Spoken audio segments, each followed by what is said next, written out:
আসসালামু আলাইকুম। ওয়ালাইকুম সালাম। চাচি, আপনি কি সমস্যা নিয়ে আসছিলেন আমাদের কাছে? ক্যান্সার কি ক্যান্সার? বুকে। বুকের ক্যান্সার, মানে ব্রেস্ট ক্যান্সার। কতদিন ধরে ওষুধ খাচ্ছেন? 4 মাস খাওয়া শেষ। আচ্ছা, আপনি এখন কেমন আছেন? ভালো আছে। ভালো বলতে কি সমস্যা ছিল আপনার 4 মাস আগে? 4 মাস আগে একটা বড় গুটিতে আছে। হ্যাঁ, অনেক গুটিটা একটু ছোট হয়েছে। কোনো ব্যথা আছে? না, এখন আবার মাঝে মাঝে বড় হয়। আচ্ছা, আবার ছোট হয়। আচ্ছা, তাহলে এই 4 মাসে মোটামুটি হোমিওপ্যাথি ওষুধ ছাড়া অন্য কোনো ওষুধ খেয়েছেন? এলোপ্যাথি ওই যেটা নিয়ে ওই যে কিডনির সমস্যা, হার্টের সমস্যা, ডায়াবেটিস সমস্যা, ডায়াবেটিস, কিডনি, হার্টের সমস্যার জন্য ওষুধ খাচ্ছেন, কিন্তু ব্রেস্টের যে ক্যান্সার এটার জন্য কোনো ওষুধ খান? না না না না। সেই ক্ষেত্রে আপনি হোমিওপ্যাথি কি ভালো আছেন? আমি রিপোর্ট তো আচ্ছা আচ্ছা। আচ্ছা আছেন, আপনি কত আনা ভালো আছেন? অনেক ভালো। শুধু শুধু অনেক আগে বিস্তারতে উঠতেছি না। আমার একটা নাতনি আছে, তুলিতেছি না, গড়তে বাড়ি দূর গেল ওরা হাবানি উঠতেছে। এখন ওখান ওপরে অনেক দূর একটা। এখন ভালো আছেন? তাহলে আপনার এই রিপোর্ট, তাই তো?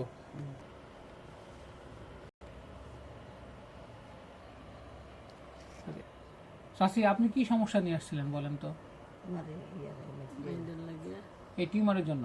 আপনি এই টিউমারের জন্য কতদিন ধরে ওষুধ খাচ্ছেন? এখানে কয় মাস? 3 মাস। আগের থেকে কতটুকু ছোট হয়েছে? আগে কোন ডাক্তার তো কাছে দেখে কাছে না না, কোন ডাক্তার তো না, কত শুরু হয়েছে। হ্যাঁ, কতটুকু ছোট হয়েছে আপনার?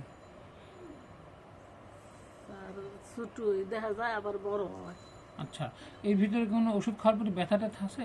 না না, মানে আস্তে আস্তে ছোট হচ্ছে আপনার এটা? জি ছোট হচ্ছে। এই ওষুধ খেয়ে কি আপনি আরাম পাচ্ছেন আগের থেকে? স্যার, ভালোই লাগছে। ভালোই লাগছে। আপনি এই হোমিওপ্যাথিক ওষুধ ছাড়া অন্য কোনো ওষুধ খেয়েছেন এই 3 মাসে? না না স্যার, এটাই খাচ্ছেন? আচ্ছা, শরীরে অন্যান্য কোনো খারাপ লাগা আছে আপনার? আছে গাজার আরেকটা আছে, আপনার এমন আছে। হ্যাঁ, আল্লাহ দিলে শুরু ছোট হয়েছে।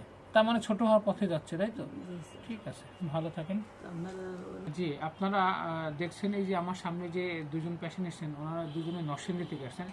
একজন হচ্ছে সিএ ব্রেস্ট, তার ব্রেস্টের ক্যান্সার নিয়ে আসছিলেন। আলহামদুলিল্লাহ উনি ভালো আছেন। উনি কেমো ছাড়াই কিন্তু উনি ওষুধ খেয়ে ভালো আছেন। আর একজন হচ্ছে নন হজকিন লিম্ফোমা নিয়ে আসছিলেন।